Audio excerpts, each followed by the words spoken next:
కాంగ్రెస్ ప్రభుత్వంలో ఇలా భారతదేశంలో ఉన్న అన్ని స్టేట్ల కన్నా తెలంగాణలో రేవంత్ రెడ్డి వచ్చినాక అనుకున్న దానికన్నా ఎక్కువ సక్సెస్ జరుగుతుంది.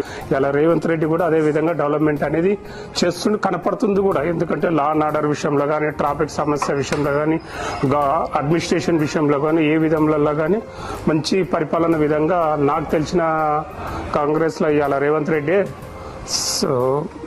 డెవలప్మెంట్ విషయంలో కానీ, ఏ విషయంలో కానీ మంచి పరిపాలన హైదరాబాద్ ఒకటి తీసుకొచ్చి హైదరాబాద్ లో కొన్ని కూలగొడుతున్నారు, అట్లాంటివి జరుగుతున్నాయి కదా. మళ్ళీ దానివల్ల కొంతమందికి ఒక 5-10% ఎఫెక్ట్ పడుతుండొచ్చు. కానీ ఫ్యూచర్ లో ప్రపంచ దేశాలలో ఇజ్రాయెల్ కానీ, జపాన్ కానీ, కొన్ని దేశాలు సౌత్ కొరియా కానీ కొన్ని దేశాలతోటి మనం పోటీ పడే విధంగా డెవలప్మెంట్ చేసి ఈ మూసీలో ఏ విధంగా చెత్త చెదారం ఉండి పొల్యూషన్ వచ్చి ప్రజలకు ఎన్ని విధాలలో నష్టం జరుగుతుంది.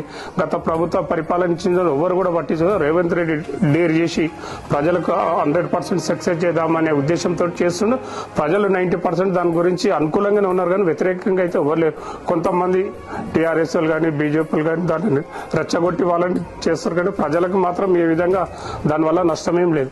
చాలా మంచిగా అనిపిస్తుంది. ఎందుకంటే భూ కబ్జాలు కానీ, చెరువులు కానీ, ఎల్ఎఫ్టీ ఏమన్నా జోన్స్ ఉన్నాయి కదా.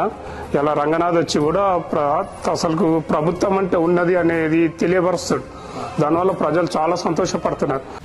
ఇది సార్ నా బ్రాండ్.